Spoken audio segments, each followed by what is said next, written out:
नमस्कार, हरियाणा न्यूज देख रहे हैं आप और मैं हूं आपके साथ विनय चौधरी। दिन भर आप सैकड़ों खबरें देखते हैं, इनसे रूबरू होते हैं, लेकिन इनमें से कुछ ऐसी खबरें होती हैं जो कि सुर्खियां बनती हैं और इन्हीं खबरों पर बातचीत करेंगे इस शो के जरिए।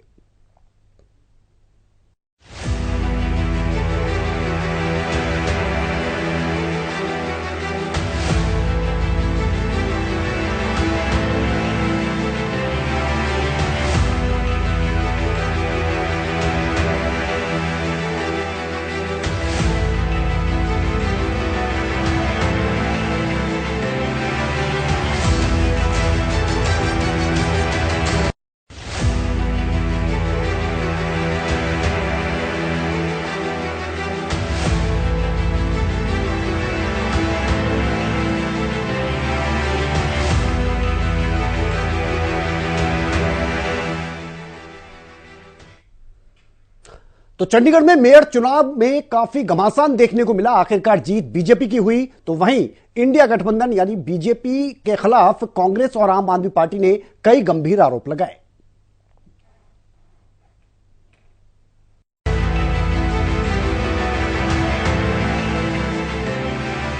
चंडीगढ़ मेयर चुनाव में आम आदमी पार्टी और कांग्रेस गठबंधन को बड़ा तगड़ा झटका लगा। इस चुनाव में बीजेपी उम्मीदवार मनोज कुमार सोनकर ने जीत दर्ज की। लोकसभा चुनाव से पहले आया ये रिजल्ट इंडिया गठबंधन के लिए झटका माना जा रहा है। मनोज कुमार को 16 वोट मिले, वहीं आम आदमी पार्टी के उम्मीदवार कुलदीप कुमार ने 12 वोट हासिल किए, वहीं 8 वोट कैंसिल कर दिए गए।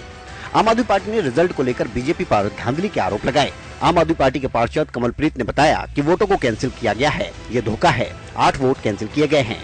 क्यों वोट कैंसिल किए गए ये नहीं बताया गया। वहीं एक अन्य पार्षद ने बड़ी धांधली के आरोप लगाए और कहा कि ऐसा होगा तो हर जगह बीजेपी ही जीतेगी। शुरुआत में मेयर पद के लिए वोटिंग हुई। मेयर चुनाव को देखते हुए आम आदमी पार्टी और कांग्रेस ने गठबंधन किया था। समझौते के तहत आम आदमी पार्टी ने मेयर पद के लिए प्रत्याशी खड़ा किया, जबकि कांग्रेस ने डेप्यूटी मेयर और सीनियर मेयर पदों के लिए अपने उम्मीदवार मैदान में उतारे थे। जहां एक तरफ आम आदमी पार्टी और कांग्रेस ने बीजेपी पर प्रेस कॉन्फ्रेंस कर निशाना साधा, तो वहीं दिल्ली के मुख्यमंत्री अरविंद केजरीवाल ने सोशल मीडिया पर लिखा कि चंडीगढ़ मेयर चुनाव में दिन दहाड़े जिस तरह से बेईमानी की गई वो बेहद चिंताजनक है। अगर एक मेयर चुनाव में ये लोग इतना गिर सकते हैं तो देश के चुनाव में तो ये किसी भी हद तक जा सकते हैं। ये बेहद चिंताजनक है। इशू आज ये नहीं है कि हमारा मेयर बनना था, हमारा मेयर नहीं बना। इशू नहीं है कि इंडिया गठबंधन को आज जीतना था, वो नहीं जीता। इशू है कि सरेआम दिन दहाड़े इन लोगों ने इतनी गुंडागर्दी और बेईमानी से आज चंडीगढ़ मेयर का चुनाव जीता है कि अगर इसको पूरे देश ने मिलकर नहीं रोका तो आने वाले समय के अंदर ये देश के लिए बहुत खतरनाक है। आज जो हमने फर्जीवाड़ा, जो गैर कानूनी काम, जो इलीगैलिटी चंडीगढ़ मेयर चुनाव में देखी है, उसे सिर्फ और सिर्फ राष्ट्रद्रोह कहा जा सकता है। आज हमारे देश की डेमोक्रेसी में एक काले दिन के तौर पे आज के दिन को लिखा जाएगा, याद किया जाएगा। और दुर्भाग्य से वही महीना है जिस महीने में हम रिपब्लिक डे मना के, अभी 26 जनवरी को रिपब्लिक डे मनाया गया और आज 30 जनवरी को उसी संविधान की धज्जियां उड़ी मीडिया के सामने, वीडियो कैमरों के सामने। किस तरीके से चंडीगढ़ के मेयर की जो इलेक्शन थी उसको लूटा गया बीजेपी द्वारा। इसमें लेके कोई बात नहीं जी, हाई कोर्ट का ही राइट था, ये हाई कोर्ट ने ही इलेक्शन करवाए थे, ये कोई बात नहीं, इसका भी हाई कोर्ट ही देखेगा। इसको लेकर थोड़ी देर में राघव चड्ढा और पवन बंसल प्रेस कॉन्फ्रेंस कर रहे हैं और 3 बजे भगवंत मान भी प्रेस कॉन्फ्रेंस कर रहे हैं। आज कोई बात नहीं जी, प्रेस कॉन्फ्रेंस करेंगे, कोई दिक्कत नहीं है। जहां से हम गलत है ही नहीं, हम तो अपना जीते हैं। मैं धन्यवाद करूंगा अपनी पूरी टीम का, पूरे काउंसलरों का जिन्होंने मुझे वोटिंग किया। आपको बता दें कि चंडीगढ़ मेयर चुनाव के लिए 18 जनवरी को वोटिंग होनी थी, लेकिन पीठासीन अधिकारी के बीमार पड़ने के बाद चंडीगढ़ प्रशासन ने इसे 6 फरवरी तक के लिए टाल दिया था। इसके खिलाफ आम आदमी पार्टी ने हाईकोर्ट में याचिका दाखिल की थी। चुनाव टालने के प्रशासन के आदेश पर कांग्रेस और आम आदमी पार्टी के पार्षदों ने विरोध प्रदर्शन किया था। हाईकोर्ट ने कड़ी सुरक्षा के बीच 30 जनवरी को वोटिंग कराने के निर्देश दिए थे।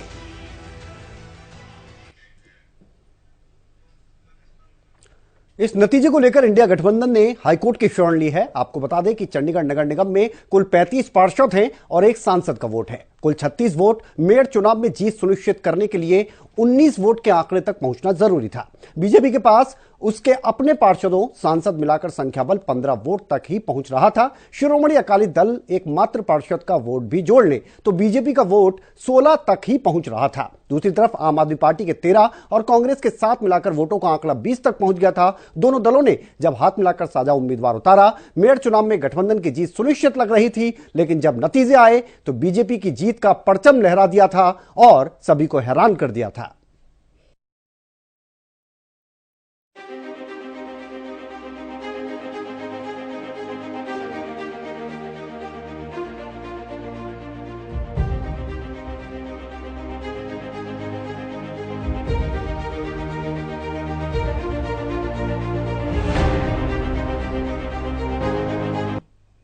और आगामी लोकसभा चुनाव से पहले बजट सत्र का आगाज होने जा रहा है। 31 तारीख से बजट सत्र शुरू होगा और आपको बता दें इसी को लेकर एक सर्वदलीय बैठक बुलाई गई। इस बैठक में सभी दलों के नेताओं के साथ गहनता के साथ चर्चा की गई।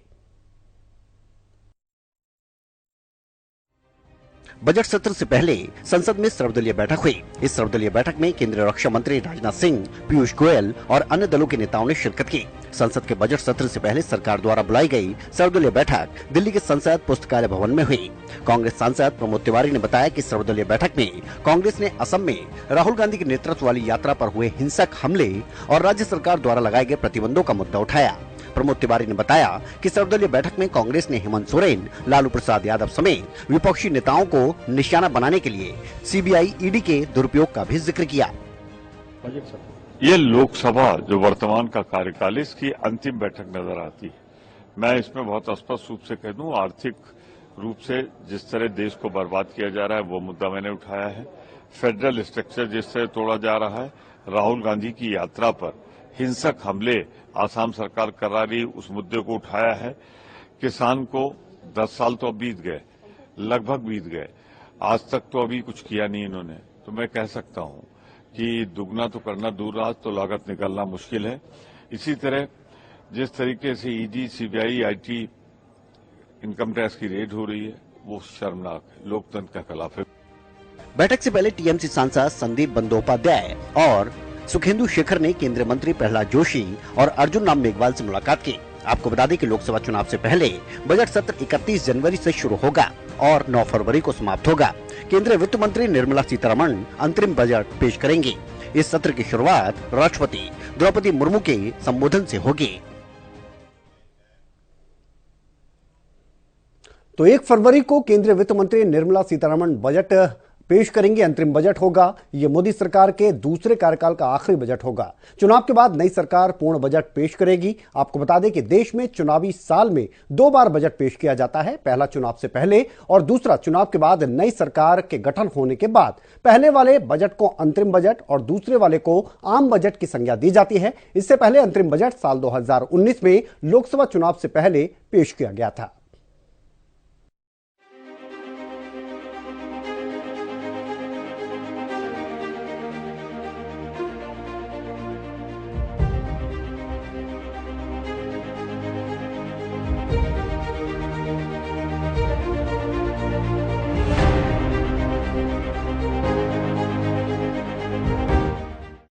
और हरियाणा विधानसभा के भी बजट सत्र की तारीखों पर मोहर लग गई है। आपको बता दें कि 20 फरवरी से इस सत्र का आगाज होगा। हालांकि जो इसकी अवधि होगी उसे लेकर बीएससी की बैठक होगी, उसी में अवधि पर अंतिम विचार किया जाएगा।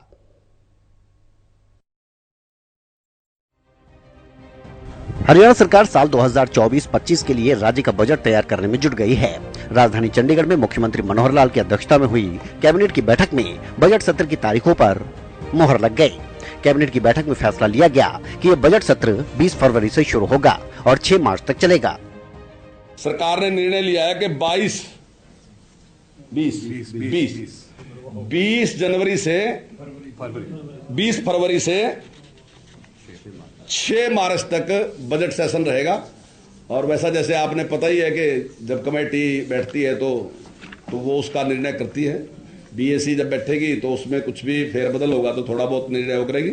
लेकिन आज सरकार की ओर से एक पत्र महामहिम राज्यपाल जी को लिखा जाएगा। नहीं, 2 फेज में ही रहेगा बजट, पिछली बार की तरह ही।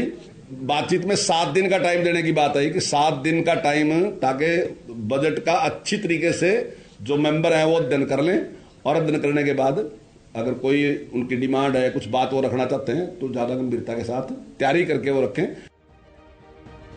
लोकसभा चुनाव से पहले पेश होने वाला प्रदेश का ये बजट कर रहित होने के साथ ही काफी लोक लुभावना हो सकता है।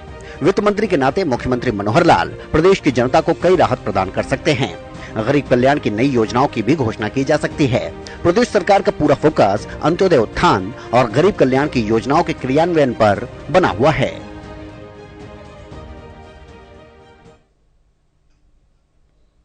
तो बतौर वित्त मंत्री मनोहर लाल की अगर बात की जाए तो उन्होंने साल 2023 से 2024 के लिए 1,83,950 करोड़ रुपए का बजट पेश किया था, जो कि साल 2022-23 के बजट से 11.6% अधिक था। इस बार राज्य सरकार का बजट पूरे 2 लाख करोड़ का हो सकता है और ये काफी लोक लुभावन भी हो सकता है।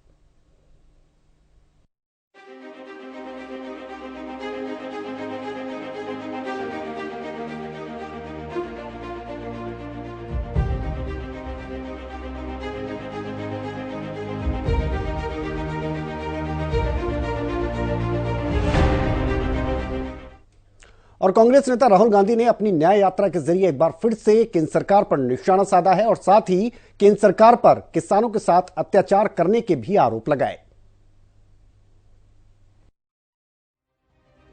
राहुल गांधी की भारत जोड़ो न्याय यात्रा पूर्णिया पहुंची। बिहार के अररिया के बाद दूसरे दिन पूर्णिया पहुंचे राहुल गांधी ने किसानों से मुलाकात की। सिर पर गमछा लपेटे कांग्रेस के पूर्व अध्यक्ष राहुल गांधी बिहारी अंदाज में नजर आए। उन्होंने किसानों से बातचीत की। बीजेपी और पीएम मोदी पर जमकर बरसे। राहुल गांधी ने कहा कि हिंदुस्तान की सरकार जमीन अधिग्रहण का कानून तोड़ रही है। किसानों को चारों ओर से घेरा जा रहा है। आपसे जमीन ली जाती है और अडानी जैसे बड़े बड़े उद्योगपतियों को मुफ्त में दे दी जाती है। पीएम मोदी 3 काले कानून लेकर आए थे और जो आपका था आपके नाक के सामने से छीनने की कोशिश की। माल्या और अडानी का कर्जा माफ हो सकता है, लेकिन किसानों का कर्जा माफ नहीं हो सकता। तो मेरा कहना है कि जो भी राजनेता किसानों की जमीन की रक्षा करने की बात करेगा, उस पर 24 घंटा मीडिया का आक्रमण शुरू हो जाएगा। सही बात है। अब यहां पे ये आपका एसएसबी का है। कानून के मुताबिक अगर ये जमीन इस्तेमाल नहीं की गई तो 5 साल के अंदर आपको वापस मिल जानी चाहिए। ये कानून है। मगर यहां पे हिंदुस्तान की सरकार जमीन अधिग्रहण बिल के कानून को तोड़ रही है। तो मैं ये आपके लिए जरूर पार्लियामेंट में उठा सकता हूं। मैं ये गारंटी नहीं दे सकता हूं कि मोदी जी उसके बारे में कुछ करें ना करें। इससे पहले राहुल गांधी ने महात्मा गांधी की पुण्यतिथि पर अररिया में उनको श्रद्धांजलि दी। अररिया में भारत जोड़ो न्याय यात्रा के कैंप स्थल पर प्रार्थना सभा का आयोजन किया गया। राहुल गांधी ने ये भी कहा कि बापू ने पूरे देश को प्रेम के साथ जीना और सच के लिए लड़ना सिखाया है। आज वो लोग उन्हीं के दिखाए रास्ते पर चल रहे हैं। इससे पहले राहुल गांधी ने बीते सोमवार को अररिया में यात्रा के दौरान काली मंदिर में जाकर पूजा अर्चना भी की थी।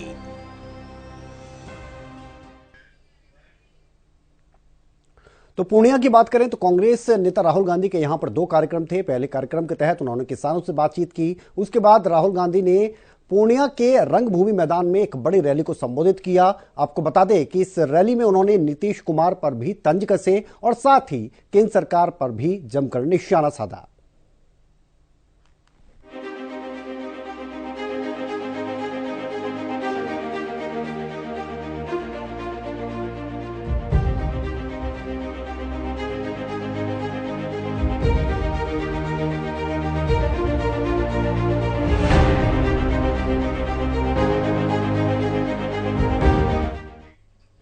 और लोकसभा चुनाव को लेकर हरियाणा बीजेपी ने अपना चुनावी बिगुल फूंक दिया है। आपको बता दें कि हरियाणा की सभी लोकसभा क्षेत्रों की अगर बात की जाए तो वहां पर उन्होंने अपने चुनावी कार्यालय का शुभारंभ किया। इस दौरान अंबाला में मुख्यमंत्री मनोहर लाल मौजूद रहे और उन्होंने सभा को भी संबोधित किया।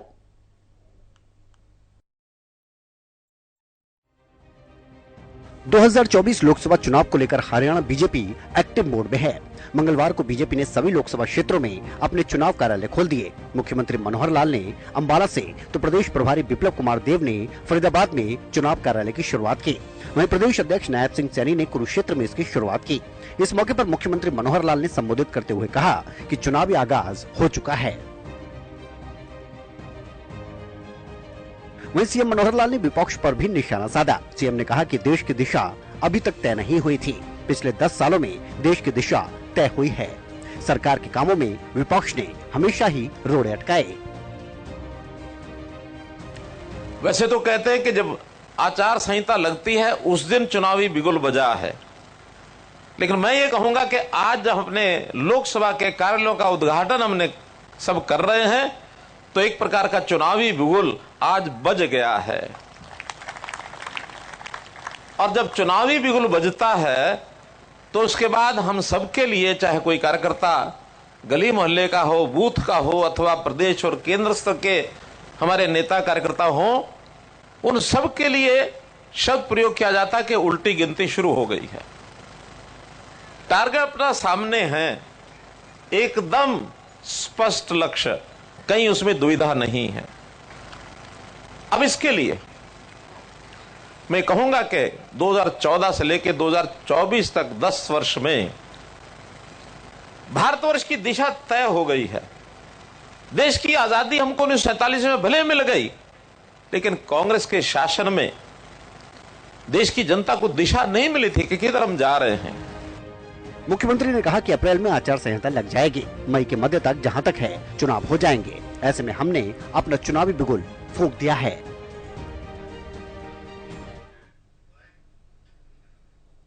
तो लोकसभा चुनाव को लेकर उल्टी गिनती शुरू हो चुकी है। चुनाव आयोग आने वाले 1 से 2 महीने के अंदर ही चुनाव तारीखों का ऐलान कर सकता है। ऐसे में भारतीय जनता पार्टी ने अपना चुनावी बिगुल चुनावी कार्यालय खोलने के साथ ही कर दिया है और अब यहीं से पार्टी की आगामी दशा और दिशा के लिए चुनावी रणनीति भी तय कर दी जाएगी।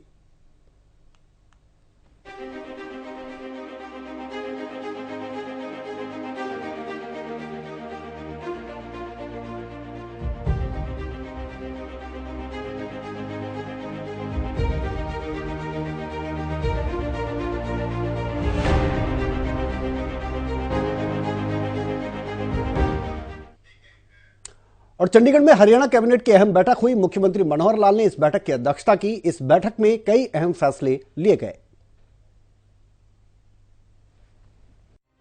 हरियाणा के मुख्यमंत्री मनोहर लाल की अध्यक्षता में कैबिनेट की बैठक में बजट सत्र की तारीख पर मोहर लगी। मीटिंग के बाद शिक्षा मंत्री कंवरपाल गुर्जर ने कैबिनेट मीटिंग के एजेंडों पर ब्रीफिंग दी। उन्होंने बताया कि कैबिनेट की मीटिंग शुरू होने से पहले शहीदों को सम्मान देने के लिए 2 मिनट का मौन रखा गया था। राज्य में 18 ऐसे शहीद हैं जिन्हें लाभ नहीं मिला। इनको लाभ देने का काम सरकार ने किया। उन्होंने बताया कि 1 जनवरी से 3000 रुपए हरियाणा सरकार पेंशन देने जा रही है। थैलीसीमिया और हीमोफीलिया मरीजों को भी पेंशन योजना में शामिल कर लिया गया है। अब इन्हें भी 3000 रुपए की पेंशन दी जाएगी। शिक्षा मंत्री ने बताया कि पेंशन को लेकर हरियाणा सरकार 7 करोड़ 49 लाख रुपए खर्च करेगी। तो आज कैबिनेट ने उसको पास कर दिया और अब हम जनवरी से 3000 पेंशन सभी जो हमारे वृद्धजन हैं या उससे लाभ लेने वाले 14 किस प्रकार के लोग हैं उन सभी को ये पेंशन 1 जनवरी से हम 3000 देने का हमने निर्णय आज लिया है। वहीं शिक्षा मंत्री कंवरपाल गुर्जर ने बताया कि कैबिनेट में शव सम्मान निपटान विधेयक को भी मंजूरी दी गई है। इस विधेयक के तहत दोषी को 6 महीने की जेल और 1 लाख रुपए जुर्माने का प्रावधान किया गया है। उन्होंने कहा कि किसान अगर अब अपनी खेत से मिट्टी उठाता है तो उसे मेरी फसल मेरा ब्यौरा पोर्टल से मंजूरी लेनी होगी। HSIIDC में 1500 करोड़ के लोन लेने की मंजूरी भी दे दी गई है। बैठक में हरियाणा ट्रैवल एजेंट के पंजीकरण विनियम के विधेयक 2024 की स्वीकृति प्रदान की गई है और अभी सरकार इसमें नियम लेके आएगी और वो कैबिनेट में इसके जो रूल है वो बनाया जाएगा, लेकिन कैबिनेट ने आज इसकी मंजूरी दे दी है। हरियाणा शव सम्मान निपटान विधेयक 2024 के प्रारूप को भी स्वीकृति दे दी गई है। अगर कोई भी व्यक्ति इस प्रकार का सम्मान करेगा तो कानूनी अपराध होगा और उसमें 6 मास की सजा और 6 मास से उसको 5 साल तक बढ़ाया जा सकता है और 1 लाख रुपए जुर्माने का उसमें प्रावधान होगा।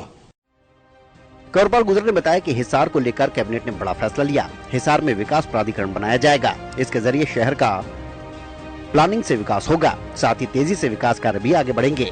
उन्होंने बताया कि कैबिनेट में ट्रैवल एजेंटों पर आए एजेंडे पर भी सहमति बन गई है। अब बजट सत्र में इसको लेकर प्रस्ताव लाया जाएगा।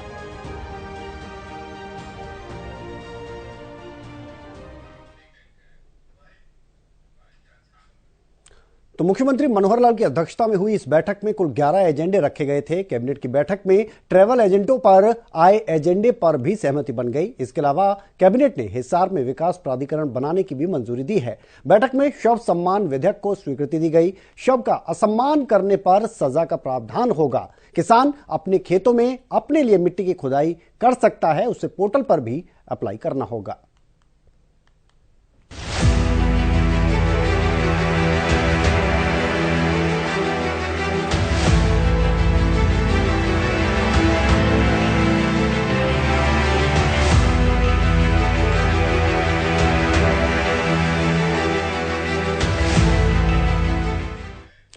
और गुरुग्राम में एक फार्म हाउस पर कुछ छात्र बर्थडे पार्टी मना रहे थे। इसी दौरान 10 से 12 युवकों ने उन पर हमला कर दिया। फार्म हाउस का जो मालिक था वो बीच बचाव करवाने आया था, लेकिन उसको इसकी सजा भुगतनी पड़ी। उसकी मारपिटाई की वजह से मौत हो गई।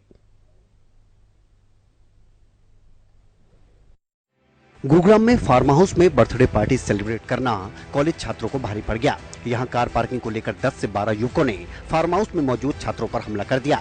इतना ही नहीं, बीच बचाव में आए फार्म हाउस मालिक और कर्मचारियों पर भी आरोपियों ने हमला कर दिया। आरोपियों ने इन सभी को इस बेरहमी से पीटा कि फार्म हाउस मालिक की मौत हो गई, जबकि छात्र और अन्य कर्मचारी को अस्पताल में भर्ती करवाना पड़ा। मामले में पुलिस ने केस दर्ज करते हुए जाँच शुरू कर दी है और कुछ आरोपियों को हिरासत में लिया गया है। पुलिस ने मामले में हत्या और हत्या के प्रयास सहित कई अन्य धाराओं के तहत केस दर्ज किया है। तो दूसरी गाड़ी में जो लोग थे, जो एक्यूज्ड हैं, वो थोड़ी देर के बाद करीबन 15-16 लोग इकट्ठे होकर के आए और उन्होंने फार्म हाउस के अंदर घुसकर जो लोग भी मिले उनके साथ मारपीट की। इस मारपीट में कुछ लोगों के सिर में चोट लगी, जिसमें से एक व्यक्ति की मौत हो चुकी है और कुछ लोग अभी इसमें और भी घायल है। और सूचना मिलते ही पुलिस ने कार्रवाई करी है और कुछ लोगों को हमने गिरफ्तार भी किया है और मामले की आगे सारी जांच क्राइम ब्रांच कर रही है।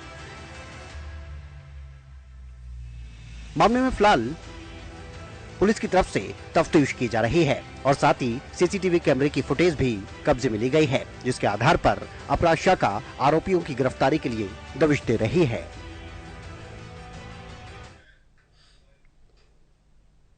इस मामले में पुलिस की तरफ से बताया गया कि प्रवीण कुमार ने अपने 2 साथियों के साथ गांव बलियाबास में फार्म हाउस बनाया हुआ था। ये कॉलेज के कुछ छात्रों का एक ग्रुप यहां पर बर्थडे पार्टी सेलिब्रेट करने के लिए पहुंचा। यहां छात्रों की कार पार्किंग को लेकर विवाद हो गया। आरोप है कि करीब 10 से 12 लोग थे जो यहां पर आए और फार्म हाउस में घुसकर मारपीट करने लगे। इस मारपीट में बीच बचाव करने के लिए फार्म हाउस का मालिक भी पहुंचा, तो उसे भी बुरी तरह से पीटा गया, जिसकी वजह से उसकी मौत हो गई। अब पुलिस की तरफ से तफ्तीश की जा रही है। कुछ लोगों को हिरासत में भी लिया गया है।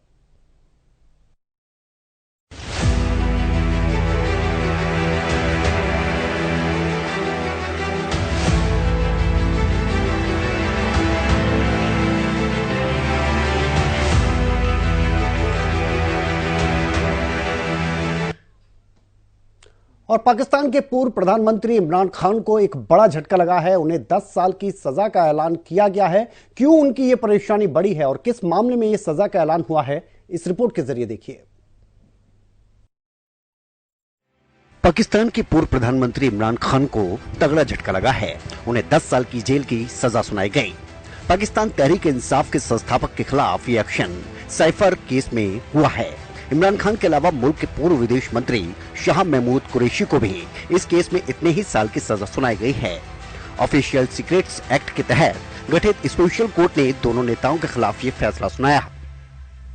पड़ोसी मुल्क में ये घटनाक्रम ऐसे वक्त में देखने को मिला है जब वहां 8 फरवरी 2024 को आम चुनाव होने हैं। इमरान खान का दल इस चुनाव में ढेर सारी चुनौतियों के बीच ताल ठोक रहा था।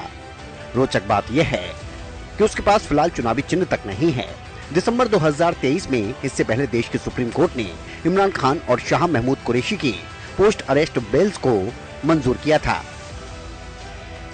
पूर्व पीएम इस दौरान अन्य मामलों में जेल में थे, जबकि पूर्व विदेश मंत्री की संभावित रिहाई भी ठंडे बस्ते में चली गई थी।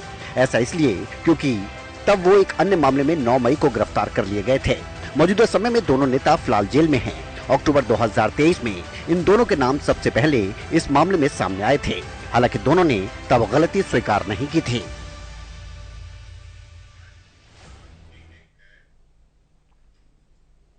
दरअसल साइफर केस एक डिप्लोमेटिक डॉक्यूमेंट से जुड़ा हुआ मामला है। फेडरल इन्वेस्टिगेशन एजेंसी की चार्जशीट में आरोप है कि उसे इमरान खान की ओर से कभी लौटाया ही नहीं गया, जबकि पीटीआई का लंबे समय से कहना था कि उस दस्तावेज में अमेरिका की ओर से धमकी दी गई थी कि इमरान खान को वहां के वजीर आजम के नाते बेदखल कर दिया जाएगा, और उसके बाद ये केस चलाया गया और अब जाकर इसमें 10 साल की सजा इमरान खान को सुनाई गई है।